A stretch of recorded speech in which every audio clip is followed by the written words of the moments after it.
একটা রিজনিং এর ক্লাস নিয়ে। আমরা আজকে সিটিং অ্যারেঞ্জমেন্ট এই ব্যাপারটা নিয়ে আলোচনা করব।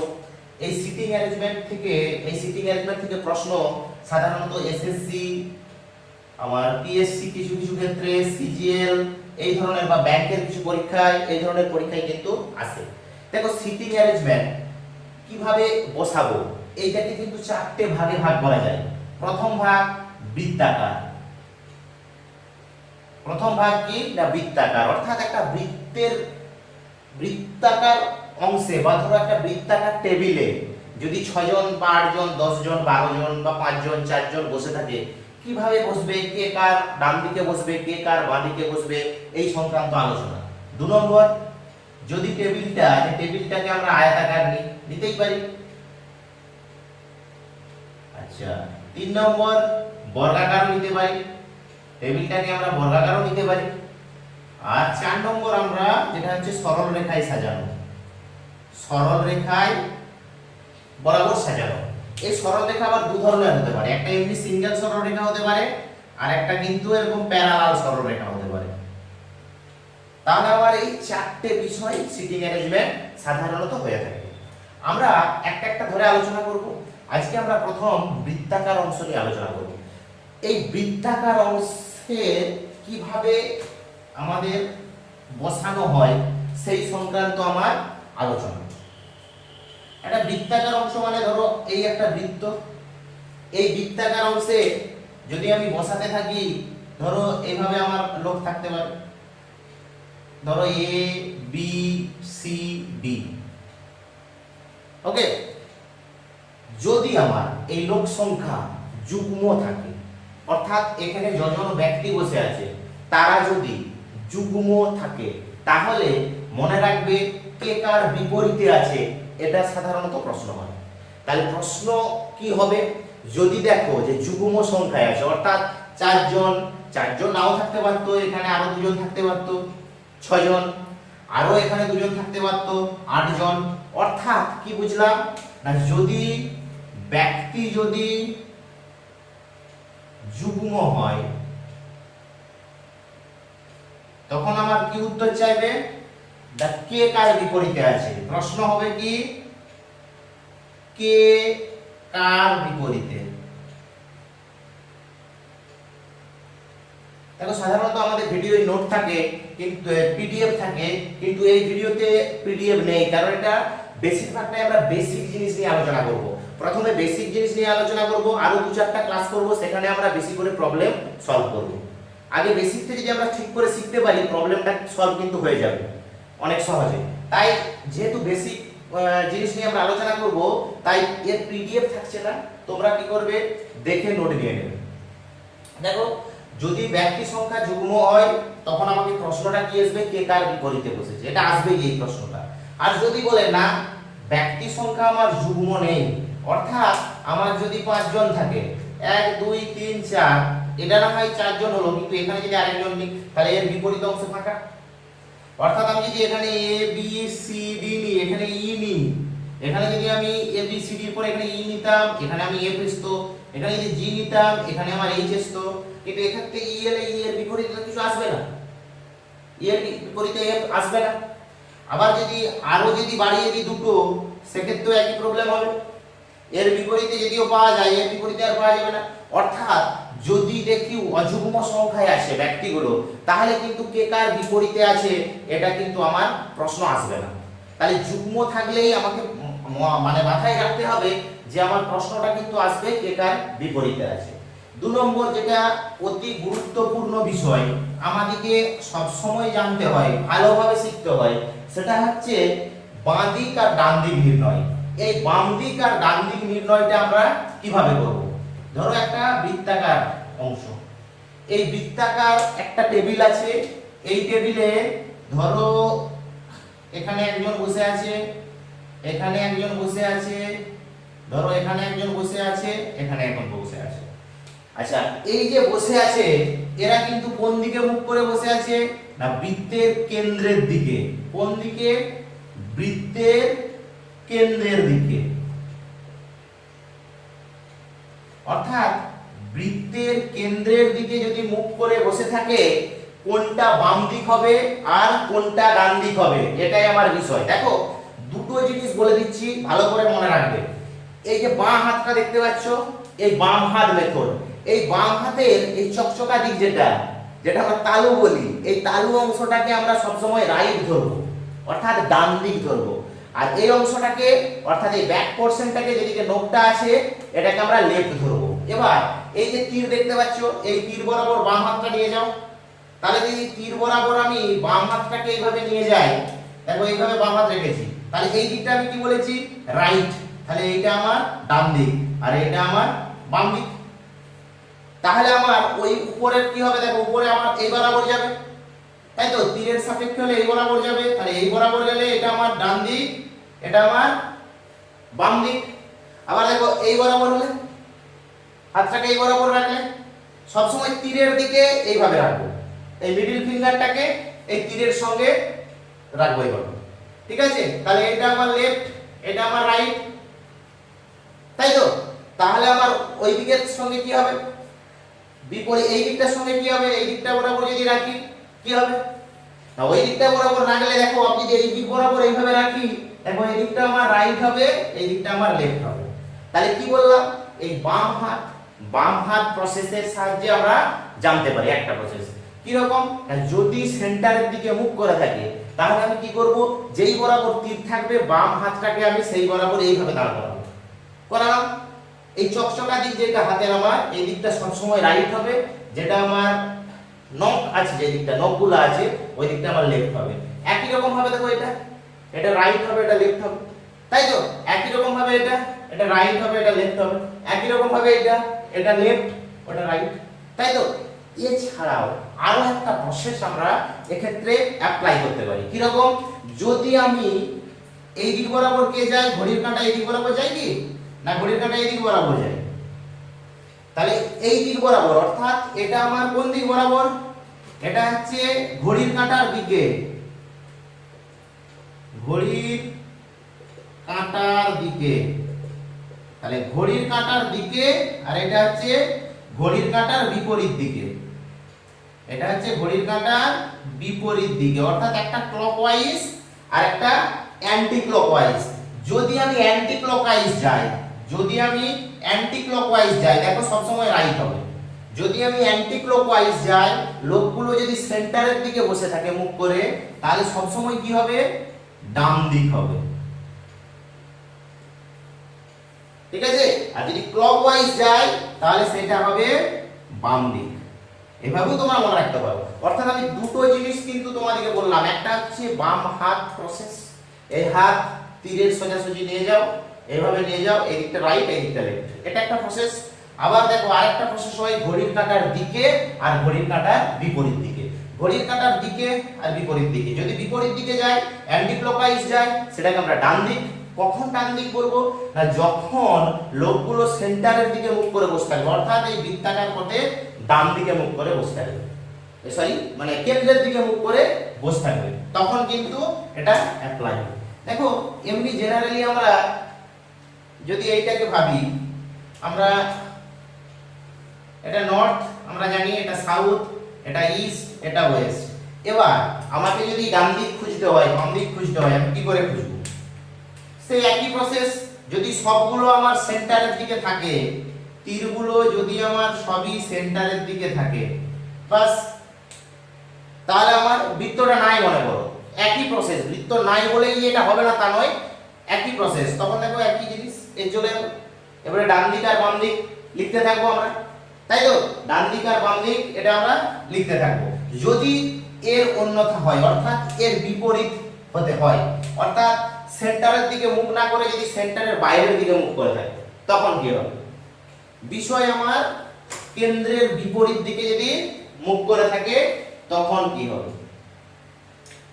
তাহলে একটা বৃত্তাকার অঞ্চল, একটা বৃত্ত টেনে দিলাম, এই বৃত্তে বিপরীত দিকে মুখ করে আছে, এইদিকে, এইদিকে, এইদিকে, এইদিকে, সেন্টারের উল্টো।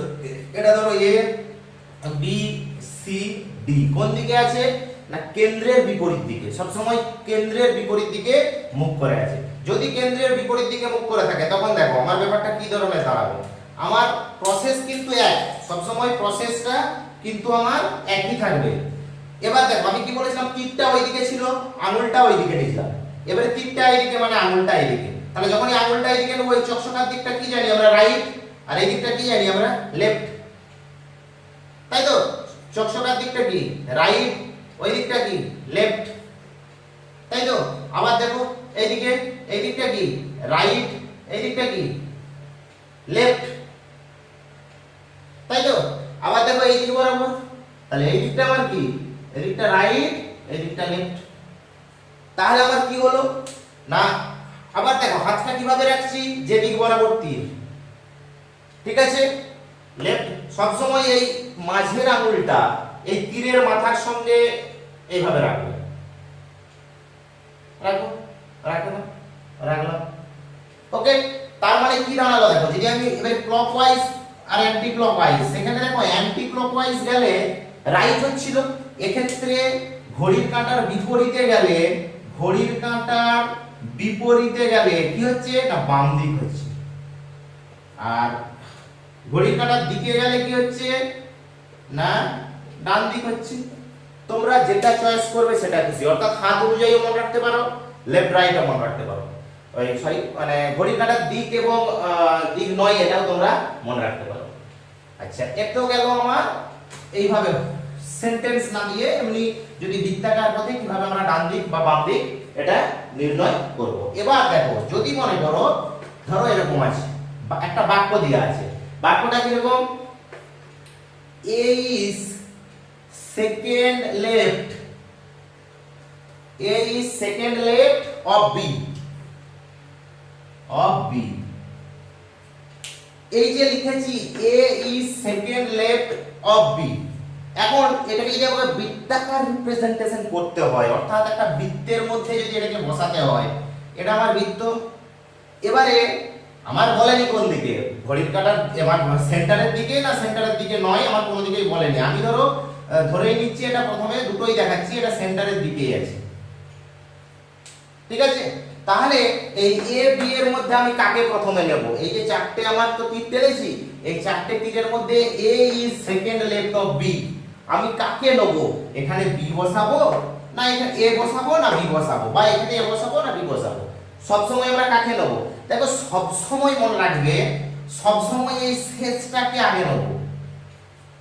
যখনই দেখবে যেখানে এই ধরনের লাইন থাকবে, ধরো একটা লাইনে অনেক কিছু কথা লেখা আছে, তবু শুরু আমার কোথা কিরকম একটা লাইন খুঁজতে হবে, গোটা যে যতটা আমার দেয়া থাকবে তার মধ্যে একটা এই ধরনের লাইন আমাকে খুঁজতে হবে। কি ধরনের লাইন, যে এরকম সিঙ্গেল লাইন, এই সেকেন্ড লেফট অফ বি, বা এই সেকেন্ড রাইট অফ বি, বা এই লেফট অফ বি, যাই হোক, অর্থাৎ দুটো জিনিস আছে, দুটো এ আর বি, এই দুজনকে রিপ্রেজেন্ট করছে, সেরকম একটা লাইন আমাকে খুঁজতে হবে, এবং সেই লাইনের মধ্যে যে সেকেন্ডে আছে তাকে আমার প্রথমে নিতে হবে।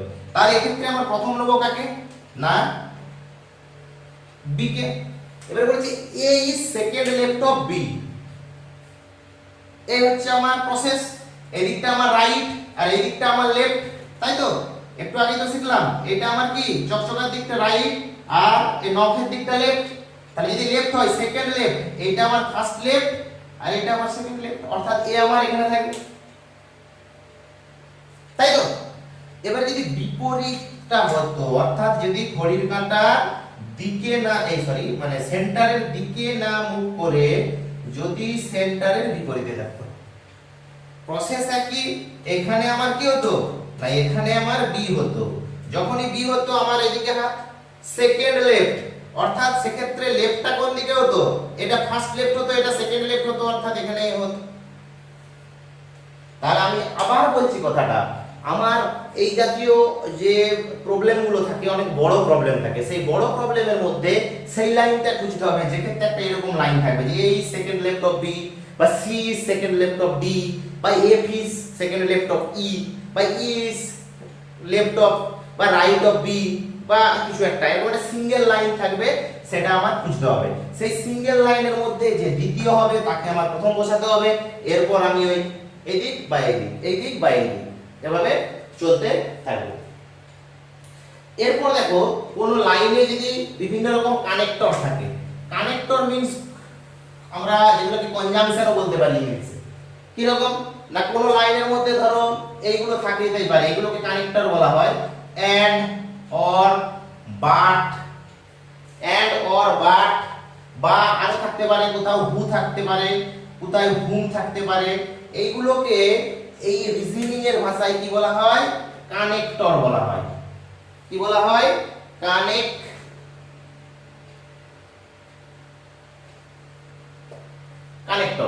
অর্থাৎ দুটো লাইনকে এরা কি করে? কানেক্ট করে। দুটো লাইনকে কি করে?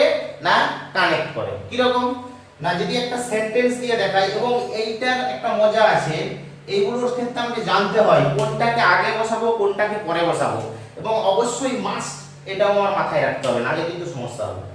কি রকম ধরো একটা লাইন আছে, A sit second right of B, বলছে A sit second right of B and immediate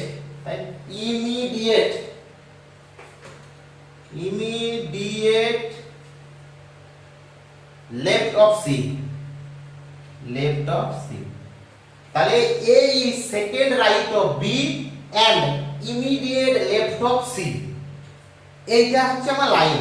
যদি এটাকে আমার একটা রিপ্রেজেন্ট দিই আমি কিসে না বৃত্তে, তাহলে কি হবে না আমি ধরে নিচ্ছি এটা সেন্টারে, আমার তো এক্ষেত্রে বলা নেই, আমি ধরে নিচ্ছি সেন্টারের দিকে মুখ করে আছে, আমি ধরেই নিচ্ছি সেন্টারের দিকে মুখ করে আছে। তাহলে A is sit right to B, আমি কি বলেছি প্রথমে এরকম একটা লাইন দেখব, এই লাইনের যে সেকেন্ডটা তাকে চোখ মুজে ফার্স্টে বসিয়ে দেব, দেওয়ার পরে কি এবারে এই লাইনটা এসো, A is sit right second right of B, তাহলে আমরা কি শিখলাম? এটাকে আমরা কি বলবো? এই দিকটা এই হাত বরাবর, এই দিকটা রাইট, তাই তো? এই রাইটের এটা ফার্স্ট রাইট, এটা সেকেন্ড রাইট, তাহলে এইখানে আমার কে বসবে না এ বসবে, সেকেন্ড রাইট মানে এটা আমার কে বসবে না এ বসবে। এবারে আমার সি কোথায় বসবে? বলেছে and immediate left of C. এবার এই সিটার সঙ্গে তাহলে কার সম্পর্ক? যখনই এখানে এরকম এন্ড থাকবে, মনে রাখবে যখনই এরকম এন্ড থাকবে তখন এই শেষেরটার সঙ্গে প্রথমটার সম্পর্ক, অর্থাৎ A B R and see.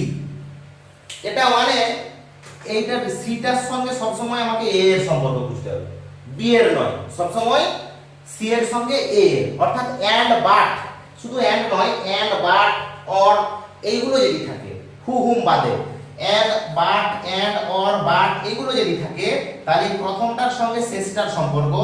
আর হু হুমে বলছি আবার পরে একটা সেন্টেন্স দিয়ে। এবার দেখো বলেছে সেন্টেন্স এসো ইমিডিয়েট লেফট অফ সি, তাহলে দেখো ইমিডিয়েট লেফট অফ সি শেষটাকে আমাকে আগে লিখতে হইতো, আমি এখানে লিখছি না, পাশে লিখে দেখাচ্ছি সি, এটা আমার সেন্টারের দিকে আছে। বলেছে কি and immediate left of C, C এর আমার কোনটা রাইট আর কোনটা লেফট? না এইটা রাইট আর এইটা লেফট, তাহলে ইমিডিয়েট লেফট অফ সি, এখানে কি আছে না এ আছে। তাহলে আমি যদি এ দাঁড়াই, তাহলে এ এর কোন দিকে আছে সি? এ রাইট পোরশনে সি আছে, তাই তো? না বুঝতে পারা গেল না। আমি আরেকবার যদি এটাকে একটু ক্লিয়ার করি, আমার এই যে ব্যাপারটা এইখানে তো আর আমি ধরো প্রথম যে লাইনটা A sit second right of B, অর্থাৎ প্রথম লাইনটা আমার হয়ে গেছে and immediate left of C, তাহলে আমরা কি জানি শেষটাকে আগে চুজ করতে হয়, তো শেষটা এখানে তো আর চুজ করা যাবে না, যেহেতু আমি এই গোলের মধ্যে চুজ করে নিয়েছি, তার জন্য আমি পাশে এটা করছি। কি করছি না ইমিডিয়েট সি, প্রথমে সি লিখে ফেলছি, সি এর পরে কি বলেছে ইমিডিয়েট লেফট, এই সেন্টারের দিকে মুখ করে আছে, লেফট কোনটা আমার? এই দিকটা লেফট, এই দিকটা, কারণ এই চকচকার দিকটা হাতের রাইট, তাহলে এই দিকটা যদি লেফট হয় আমার এ আছে এদিকে। আচ্ছা এবারে এ চলে যাও, এ এর সোজা চলে যাও, এ এর সোজা হাত রাখলে তাহলে এ রাইটে সি আছে, তাই তো? এ এর রাইটে সি আছে, তার মানে এইখানে দেখো এ কোনটা না এইটা, এখানে যদি হাত রাখি তার রাইটে ইমিডিয়েটলি রাইট, ইমিডিয়েটলি তার মানে আমার এখানে সি আছে, তাই তো? এখান থেকে তো তাই বুঝাচ্ছে ইমিডিয়েট রাইট। এবার যদি এটা উল্টো দিকে হতো, অর্থাৎ এর সেন্টারের দিকে না হতো, জিনিসটা জাস্ট ঘুরে যেত, অর্থাৎ যেদিক বরাবর আমার রাইট কল্পনা আছে ওই দিক বরাবর লেফট হয়ে যেত, যেদিক বরাবর লেফট আছে ওই দিক বরাবর আমার রাইট হয়ে যেত, আর কিছুই নয়। আরেকটা লাইন নিয়ে আমরা দেখি, দ্বিতীয় আরেকটা লাইন নিয়ে দেখি। লাইনটা আছে এরকম, A who is second left of B seat immediate right of C, immediate right of C।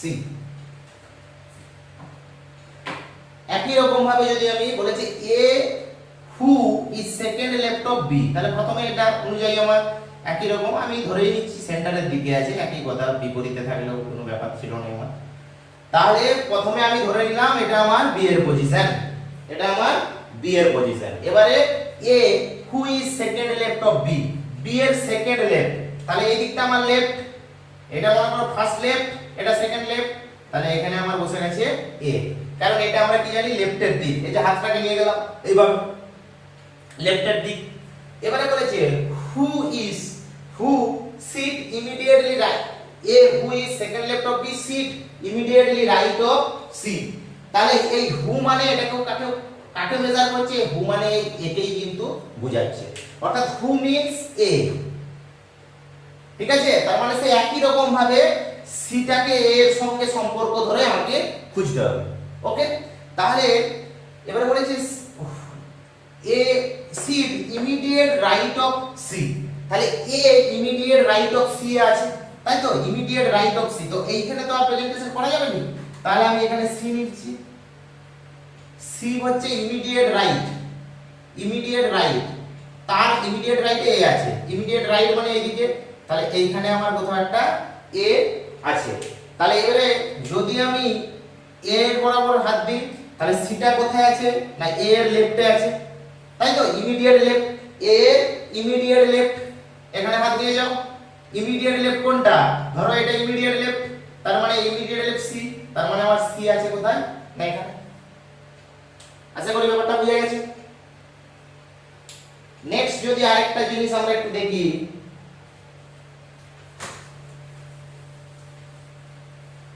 আরেকটা লাইন নিয়ে যদি একটু আমরা চর্চা করি, তাহলে দেখবো ধরো এরকম আছে A is second left of B who is immediate left of C,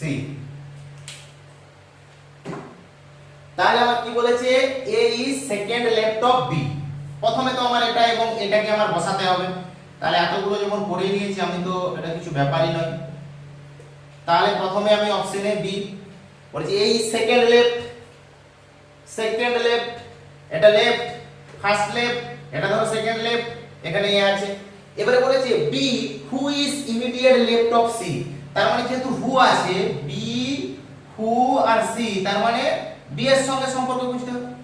এবারে বলেছে কি এটা who is immediate left of C, একই রকম ভাবে সিটা প্রথমে লিখব শেষে, যেমন এখানে শেষেরটা লিখছিলাম, আর এখানে তো আর লেখা যাবে না, এখান থেকে আমাকে দেখে এখানে প্লট করতে হবে। তাহলে who is immediate left of C, তাহলে এটা C, C এর ইমিডিয়েট লেফট, ইমিডিয়েট লেফট, এটা লেফট মানে কি এইদিকে, তার মানে এইখানে ধরো B, এবারে B এ তোমার এখানে আছে, তাহলে আমি কি দেখছি B এ যখন দেখছি তখন কি হচ্ছে এটা রাইট, অর্থাৎ C B এর ডান দিকে আছে, তাহলে ইমিডিয়েট, তার মানে C B এর ডান দিকে মানে কি ধরো এরকম জায়গায়, তাই তো বুঝায়। এটা দিকে দেখো B, B এর ডান দিকে প্রথম পদটাই C, প্রথম সংখ্যাটাই, তাহলে এটা B, B এর ডান দিকে প্রথমটাই C, অর্থাৎ আমার সাজানো হয়ে গেল। তাহলে আমি যে কটা জিনিস তোমাদেরকে বললাম আশা করি ঠিকঠাক ক্লিয়ার বুঝতেই পেরেছো। এরপর দেখো, এরপর আরেকটা জিনিস মনে রাখবে, যদি থাকে A is near to B, তখন মনে রাখবে এটাকে A B আকারে ধরা হয়, near to B। আবার A is next to B থাকলেও A B আকারে প্রকাশ করা হবে, ওকে। আবার নেভারহুড থাকলেও A B আকারে প্রকাশ করা হবে। এই হচ্ছে আমার প্রথম বেসিক যে কনসেপ্ট, তার গোটা কয়েক জিনিস কিভাবে বৃত্তাকার হলে সাজাবো এবং প্রত্যেকটা সেন্টেন্স অনুযায়ী একটা সেন্টেন্সের সঙ্গে অপর সেন্টেন্সে কিভাবে কানেক্ট করা যায় এবং সেই কানেক্টরটা থাকলে কার সঙ্গে কার সম্পর্ক, আশা করি বুঝতে পেরেছো। এবার আমি এই ভিডিওতে তোমাদেরকে দুটো প্রবলেম সলভ করে দেখাচ্ছি। নেক্সট যে ভিডিওগুলো আসবে তাতে আমরা বেশ কয়েকটা ক্লাস এই নিয়ে করব। আগে বেসিকটা শিখো, বাড়িতে একটু প্র্যাকটিস করো, জিনিসটাকে একটু বুঝো, তারপরে যে ভিডিওগুলো আসবে নিজেরা নিশ্চয়ই পারবে। এবং দেখো এবার আমরা যদি প্রবলেম নিয়ে একটু আলোচনা করি, যদি আমরা প্রবলেমগুলো নিয়ে আলোচনা করি, যে বেসিকটা শিখলাম সেটা কতটা প্রয়োগ হচ্ছে সেটা দেখার জন্য।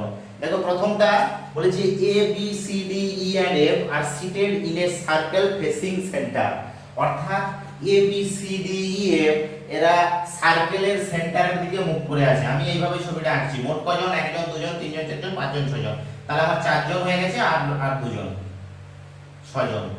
আমি এইভাবে আঁকছি প্রথমে। এগুলো সব সেন্টারের দিকে ফেসিং করে আছে, মুখ করে আছে। এই হচ্ছে আমার মোদ্দা কথা।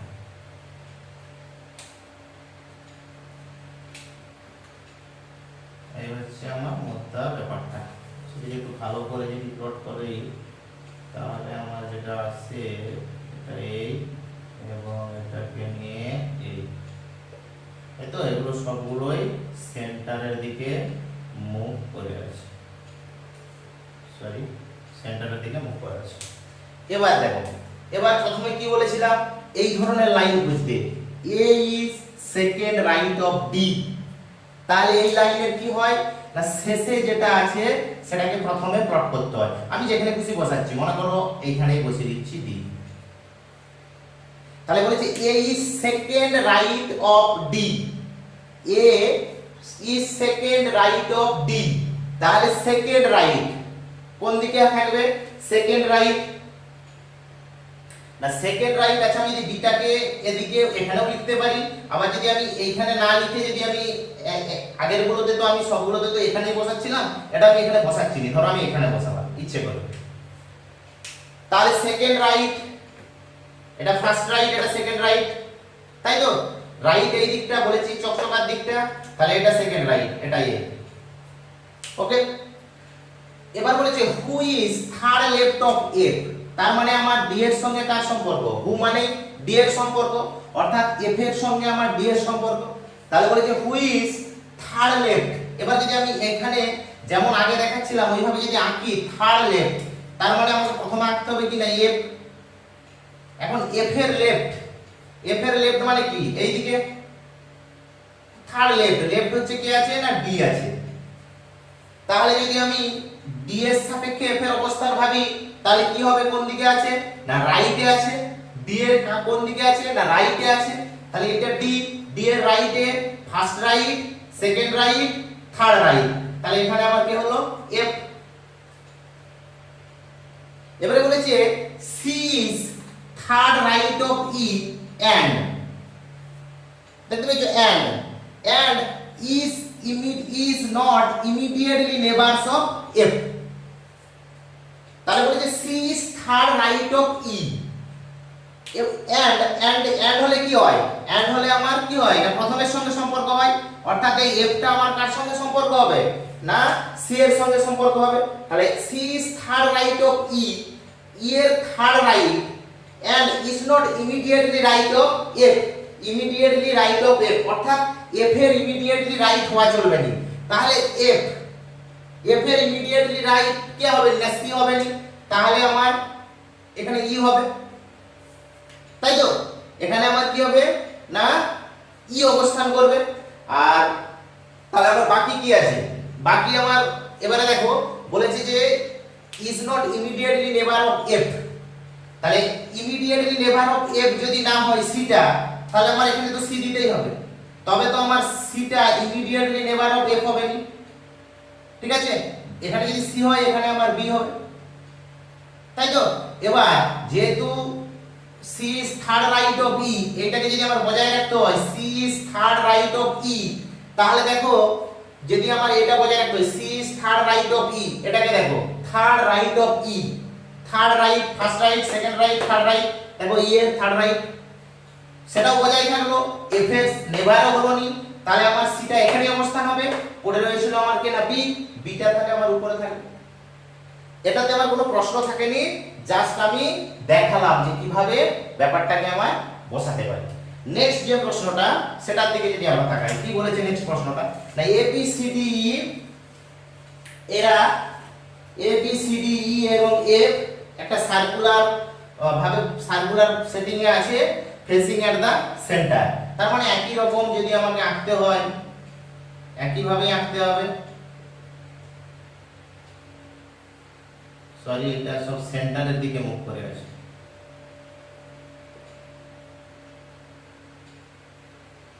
এটাকে আমি যদি বৃত্তে দিয়ে একটা যোগ করে দিই মোটামুটি, ছাড়ো, এরা সব সেন্টারের দিকে মুখ করে আছে। এবারে বলেছে facing at the centre, D is between F and B। তাহলে এই লাইনটা দিয়ে আমি বুঝতে পারবো না কাকে কোথায় বসাবো, তাহলে আমার সেকেন্ড লাইনে যেতে হবে। A is second to the left of D, তাহলে আমার এটা প্রথম, তাহলে A is second to the left of D। তাহলে আমি যদি D টাকে এখানে বসাই, ধরো এখানে বসাচ্ছি, তার second left, first left, second left, second লেফটে আমার কে আছে, A আছে, and second to the right of E, এবং A হচ্ছে second to the right of E। আমরা আগেই বলেছি যে যখন এরকম এন্ড থাকবে তার মানে এই শেষের সঙ্গে এই প্রথমের সম্পর্ক, তাহলে A is the second to the right of E। তাহলে যদি আমার এইখানে আমি লিখি E এর সেকেন্ড রাইট, মানে রাইট মানে এদিকে A আছে, তার মানে A এর লেফটে E আছে। ওকে, তাহলে A এর লেফটে আমাকে E যেতে হবে সেকেন্ড, এটা ফার্স্ট, এটা সেকেন্ড, তার মানে এখানে E আছে। তারপর বলেছে হু ইজ ফেসিং A, তাহলে আমার উত্তর চেয়েছে কে A এর দিকে মুখ করে আছে। এখন আমার সামনে তো আর কে পড়ে আছে, তাহলে A D E এই তিনটাই আমার হয়ে গেছে। এবারে দেখি কে পড়ে আছে, না D is between F, এবার দেখো D is between F and B, তাহলে F আর B এর মধ্যে D টাকে আমার অবস্থান করতে হবে। অর্থাৎ কি না হলে এখানে B অথবা F হবে, এটা B অথবা F হবে, আর না হলে এখানে কি হবে B অথবা F। কারণ আমাকে কি বলেছে যে D, এই D কি করবে না B আর F এর মাঝখানে থাকবে, কারণ এখানে তো নিয়ে যাওয়া যাবে না, তাহলে আমার যে পড়ে আছে সেটা এখানে C। তাহলে আমার কি বলেছে হু ইজ ফেসিং A, তাহলে A এর দিকে মুখ করে কে আছে, না A এর দিকে মুখ করে দুজন থাকতে পারে, B ও থাকতে পারে আর F ও থাকতে পারে। এই হচ্ছে আমার বিষয়। ভালোভাবে একটু জিনিসটাকে অনুধাবন করার চেষ্টা করবে, আশা করি ব্যাপারটা তোমরা বুঝতে পারবে। পরের দিন আমরা আরো কয়েকটা এই ধরনের জিনিস নিয়ে আলোচনা করব, আরো কয়েকটা ক্লাস করব। যদি কোনো সমস্যা থাকে অবশ্যই আমাদের কমেন্ট বক্সে কমেন্ট জানাবে, আমাদের ভিডিও একটু লাইক শেয়ার করবে। অবশ্যই ভালো থাকবে, ধন্যবাদ।